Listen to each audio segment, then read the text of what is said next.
Hello, dear Classtime community. Today I wanted to show you something that we've been working on. It's still an early prototype, but this is something that you can expect to be using within this year already.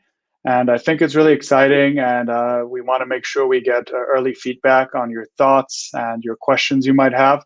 So I encourage you to ask any questions you might have or want us to try new things, and let us know in the comments or reach out to our team anytime. Um, our team, and that's not myself included in this particular project, has worked very hard on a new concept, a new prototype, which is an artificial intelligence predictor of a student's free text answer. So instead of having to manually grade and validate if an answer is correct or incorrect, our system can and will increasingly better be able to analyze a student's answer in real time and tell you with certainty how sure the system is that this answer is correct or incorrect. You can still override it and by that help the system to improve over time. But this is our early version and I'd like to share it with you today. And so this is what we're going to do in this little live prototype demo of our free text validations. So again, if you do have any questions you'd like to try or answers, I'm also curious, and let us know in the comments or reach out to us. For this demo now, I will quickly share the screen. So this is not in Classtime, what I'm sharing right now. This is a certain online lab that we're running in the background. This is not accessible to you at this point of time, but the concept, the technology, the software behind it is already available, and that's what I want to demonstrate today. What it basically does, right, is that you can ask any question as you would create in the question editor. So let's start with an English example. I, in brackets, see you at the park last night. So this is a typical free text answer where the student would have to provide the correct answer. In this case, the correct answer, and this is something we would then provide in the solution explanation, is saw. I saw you at the park last night. So let's see what the student would then answer, right? Usually you would get all the answers and then you would look at every answer and have to decide, is this correct or incorrect? Unless it's been corrected in the past, which is something our system can already do today, it will remember a validation from the past. And if it's a perfect fit, it will apply it immediately to a new or the identical, but a new answer that was submitted with the identical answer. You'll save time with that. In the future, even if you've never validated an answer before, the system should have the capability of already guessing and predicting if this answer is correct or incorrect, thereby saving you time. As you correct it or overwrite an incorrect prediction, it will also get better over time. And this is not only for you as a teacher, but for entire Classtime user base. So let's give it a spin and see what happens. So what I'll do now is I'll answer as a student, and this is what classify this answer means. This is what the student answers. And I will say saw. So I will enter the correct answer.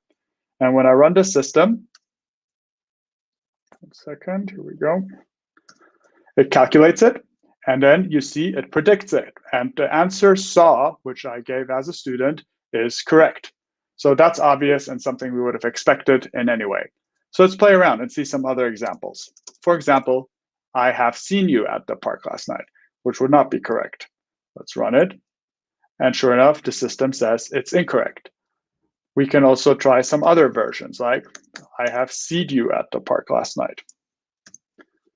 And it's incorrect.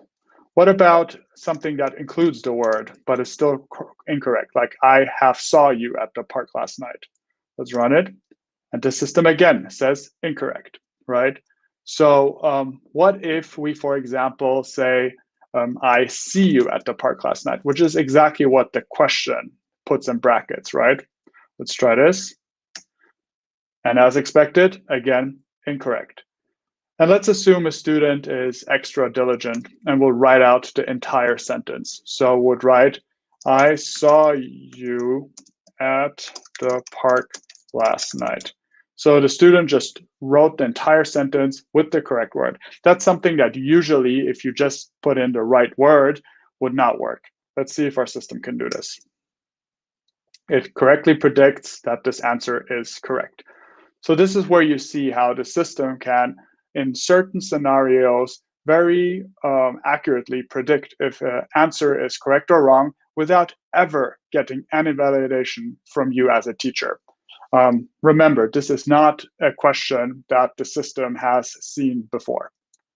So let's try something else like math. I've prepared a few cases just to give you a feel of it. So here we go. 1 second. Bear with me. What is the square root of 64? The correct answer is 8, right? So let's just keep in this gibberish answer from before I saw you at the park last night, and we would expect that this is incorrect. And surely so, it is incorrect. What about something that is very close to it, but not correct? 7.99999. We run it, it says incorrect. So what about if the student just repeats what the question asked for, 64, right? Let's see if the system can do this. 64 is also incorrect. It should be 8. And so what about if we use the digit that the student has, but he types it or she types it twice, like 88 instead of 8? That is also something that the system correctly interprets as incorrect. But what if the student, for example, writes it out, right? So instead of typing 8, they just type it out this way. This is also something that the system can correctly interpret and say it is correct. And finally, maybe some other variant where student puts 8.0, and that is also correct. So in these cases, this validation also works very accurately. And so one might ask, what about other languages, right? So this works with English, but maybe you're a French teacher or a Spanish teacher, or you just teach in a different language like German. Will that work? Well, for many languages, it will work. It's been trained on more than 100 languages. English is obviously the strongest language because there's the most data for it, but it does work in other languages to a great extent as well. So the question here is, pourquoi tu as entré la bibliothèque? Why did you enter the library, right? Pour lire. To read. That is the correct answer. And it's, yeah, to read, right? So it's two words in this case. So what if we enter something that is very similar, but not the same? To say instead of to read. Pour dire. Sure enough, the system knows this is incorrect. This is not the same. If I switch it to lire, this will obviously be correct. What about if I just take a different variation of this, wrong word, dire, incorrect? What if I just take pour, which is, for or to read, but it doesn't say to, read? Will that work? Pour is incorrect. Okay, so what about lire? If it's just read, that's why I have entered the library, or you have entered the library. Will it know? It is correct. So again, in this particular case, the prediction prevailed. And I will remind you again, the system has never seen this question before. This is a completely new question with an answer we have defined in a completely new manner, and that is something that you can also try. Now I want to briefly talk about limitations that, there are obviously limitations to as this will work. This is a prepared demo where I can, of course, prepare the questions and see what will happen before I live present it. However, I want to also point out that there are a few limitations. So when you ask an open question, right? So free text validation with a specific concrete answer is much easier for our system to predict than an open question. So instead of saying name the capital city of California, I can just say name a city in California. This could be Los Angeles, right? But this could be many others as well. And this is something we'll improve over time. But as of now, this is how it works, that we only have one specific answer. So Los Angeles, as the student answer that I provided, will be, again, correct, right? But so now let's play around with this. What if I said LA instead of Los Angeles, right? Will that recognize it? And it will still say it is correct down here, right? So this still works again. Now let's try something completely different out of California. Let's go to Chicago. Let's try Chicago. That is incorrect, and with that, a correct prediction. We can try New York just to be sure, right? Also incorrect, or shout out to everyone in Austin. Incorrect, all right, good. And so here are the limitations where sometimes the system might not know the answer already. So I think San Francisco will still work.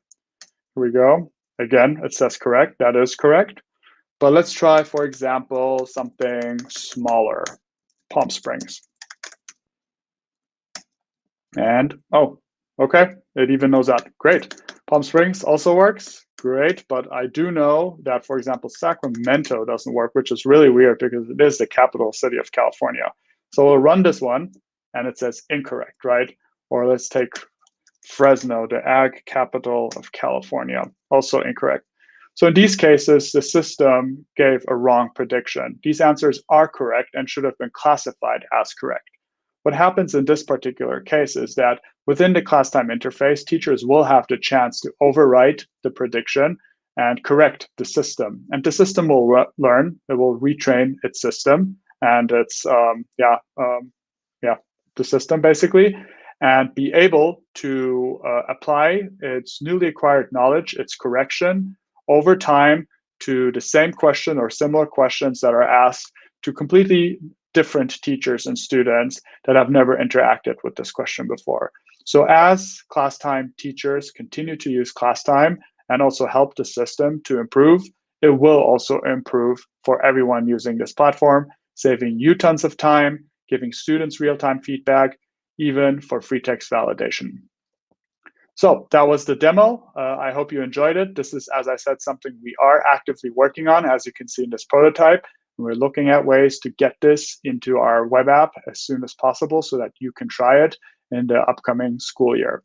If you want to try a question or an answer, let us know in the comments or reach out to us in any of our channels, and we'll give it a spin.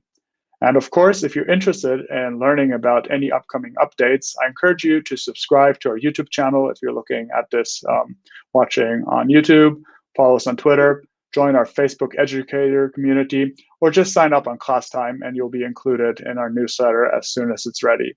Thanks, and talk to all of you soon.